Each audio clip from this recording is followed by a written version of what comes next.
My name is Jacob Collier, and I'm live from London, and it's 2:40 a.m. and I'm yawning and I'm exhausted. But it's so nice to see you. I hope you're having a good time. This is an amazing thing to be a part of. I'm going to play a song. I might play a few songs, but the first song I'm going to play is a song that has been played already on today's live stream earlier on, but I love it so much that I'm going to play it for you now, even so. I wish I were really comfortable on an instrument, because like comping yourself like that is it requires a lot of comfort to just be able to play. Like he's not looking at that keyboard, and he knows where his hands are going. And it starts in C major, but we'll see where it ends up.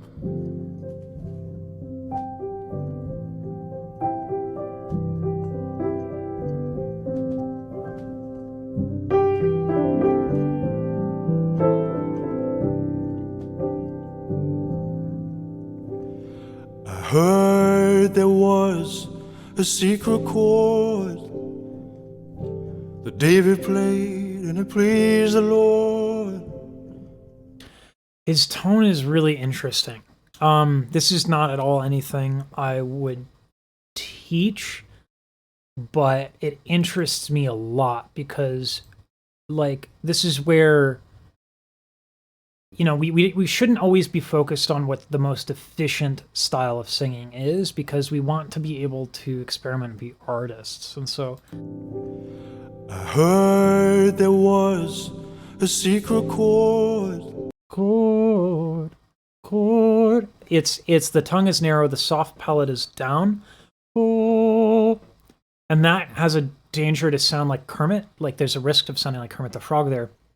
But his gentle singing, and he raises his larynx to brighten it up. So if I have a lowered larynx and I do that, oh, it sounds like a little Kermity and weird. But if I raise my larynx a little bit and add some lighter colors, oh, it can sound really nice and warm. The David played and it pleased the Lord. But you don't even care for music, do ya? Nice run. And he's changing up the tone, right? He's not a one-trick pony. You don't even care for music, do ya?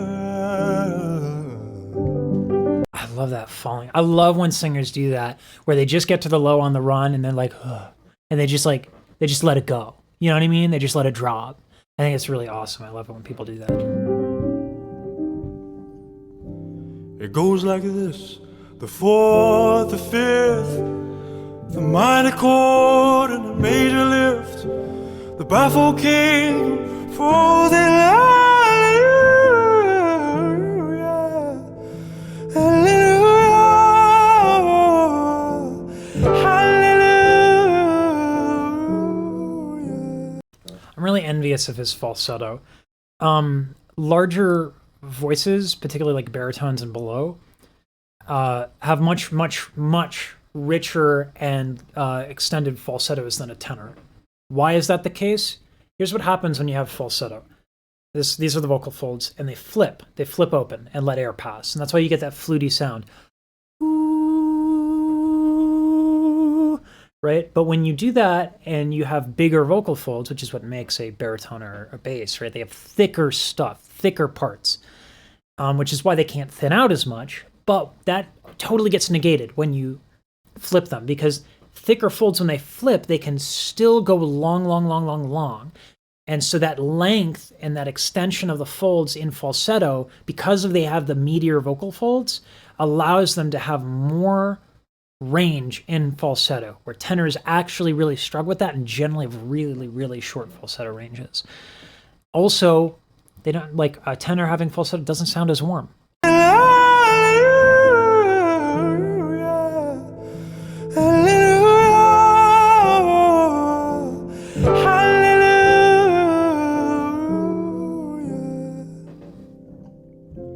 Hallelujah, hallelujah.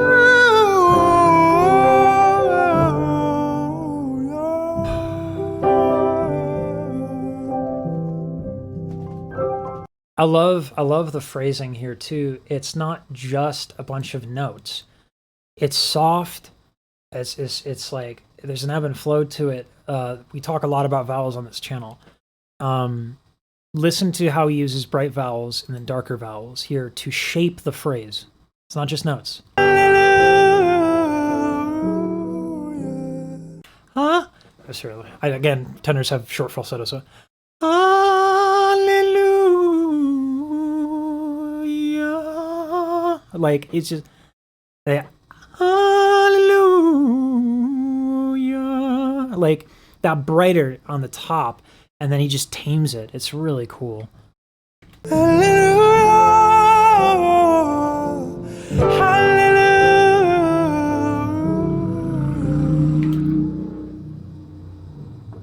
Apologize, motorcycle.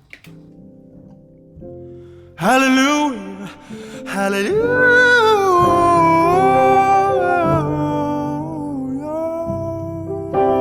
That ya, the hallelujah, he turns it into an O. Hallelujah. To make that rounder and to get to tie off that phrase.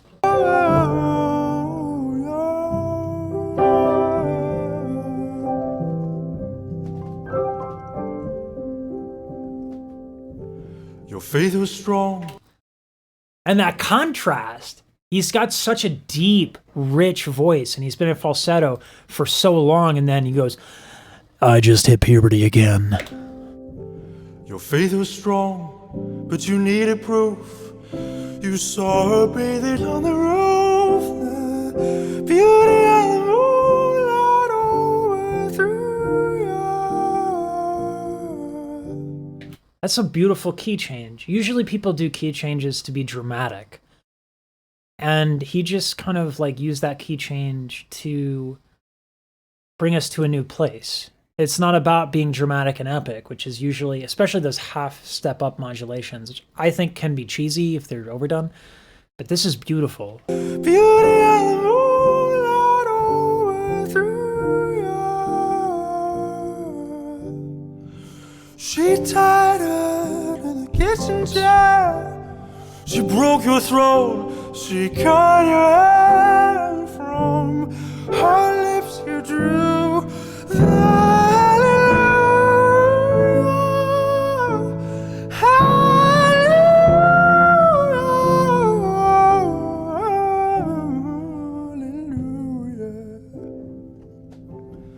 I'm gonna keep singing hallelujah, hallelujah, hallelujah.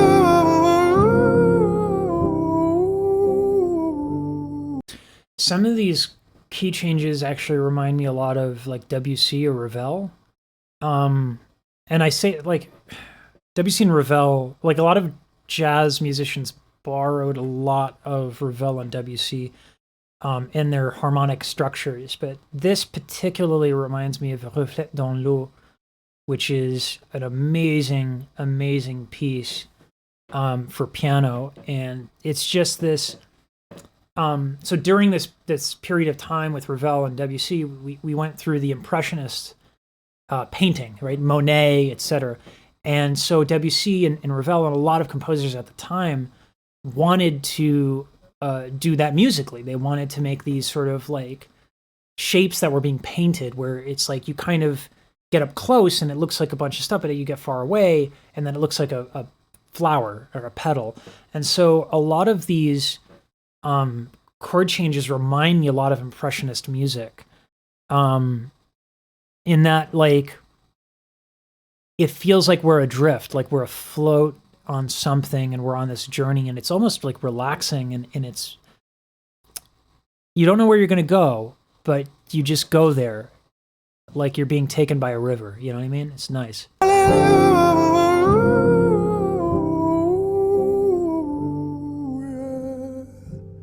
Hallelujah, hallelujah, hallelujah,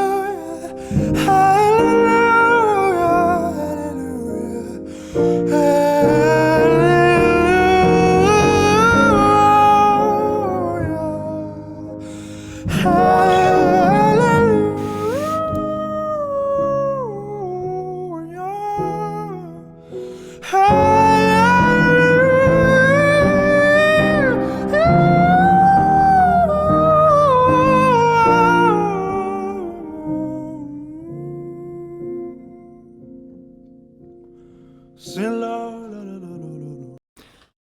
I love his falsetto a lot. It reminds me a lot of like a countertenor because he stays there for so long.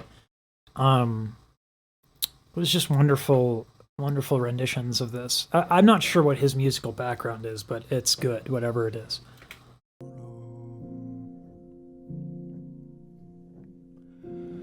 I did my best, but it wasn't much.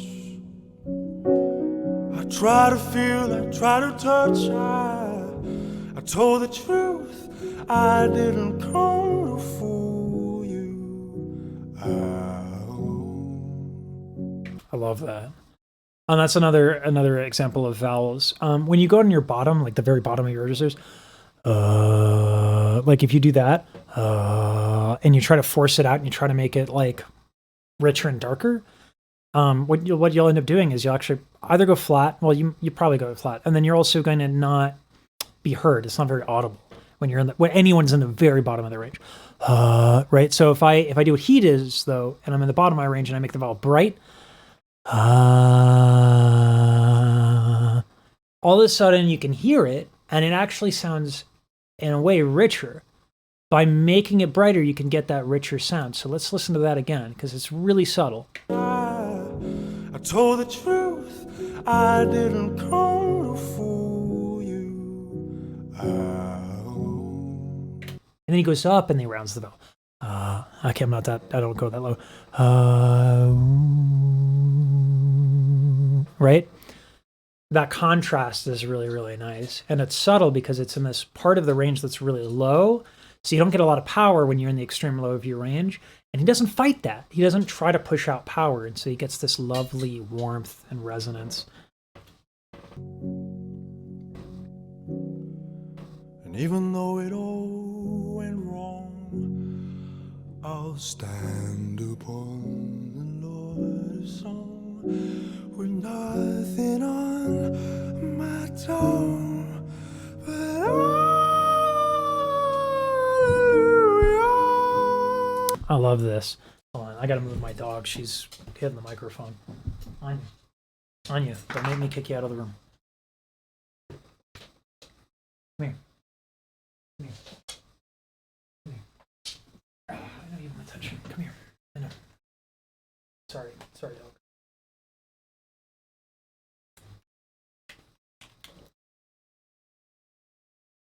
Come here. You're safe. You're fine. Come on. There we go.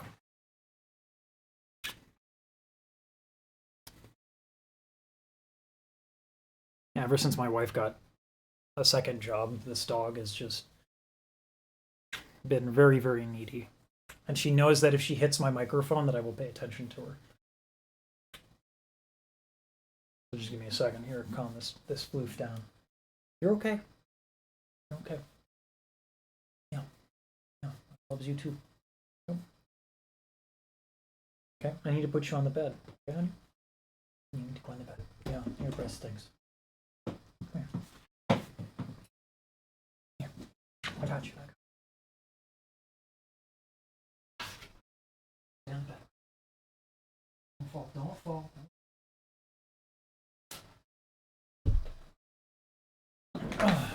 No. You got poop? Is that what this is? Okay, she's got to go out. Okay. I will take you out after this video, dog. Come on, let's go. Okay. Let's go. Come on. Okay, I'll take you out after this video. All right, I just closed the door behind her. I have to take her out after this. All right.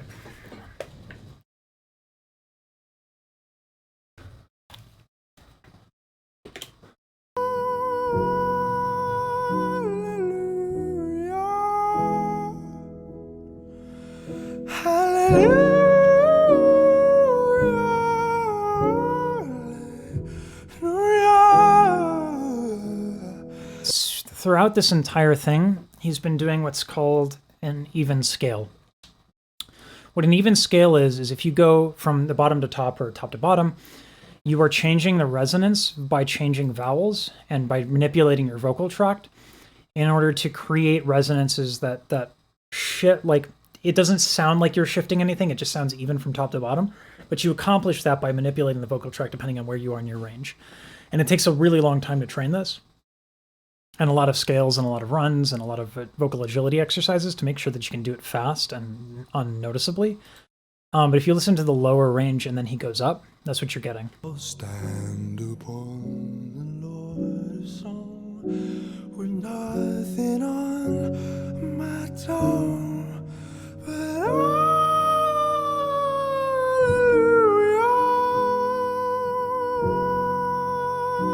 And naturally, when you go up really high in your voice, you generally brighten everything up anyway. And it's one of the reasons we find high notes so exciting. It's really, really difficult to do not bright vowels on the high end.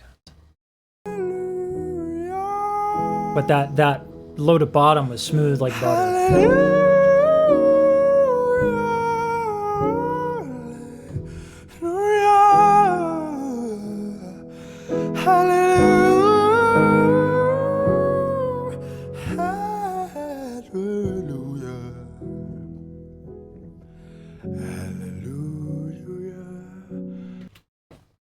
Interestingly enough, and people are going to think I'm taking a shot at him here, I think it's not a shot. It's just like the point of making music is not entirely about vocal technique.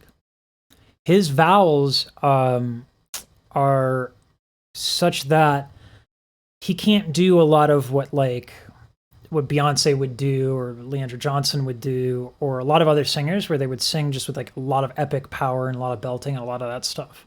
But where he makes up for it is insane breath control. And I mean insane.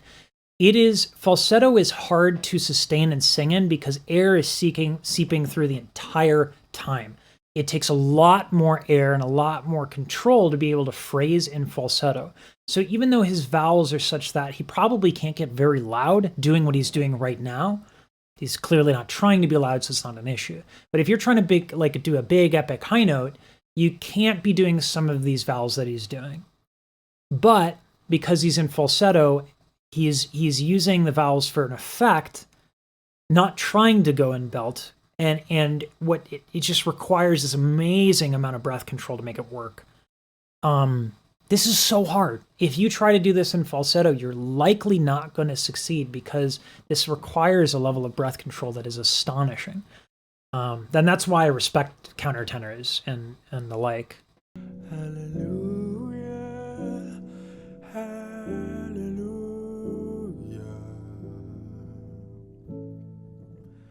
hallelujah.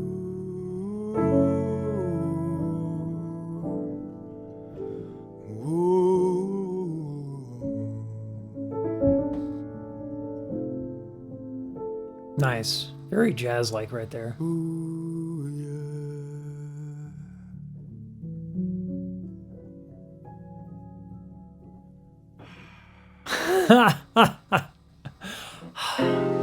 That's funny. That was really good. That was a special treat.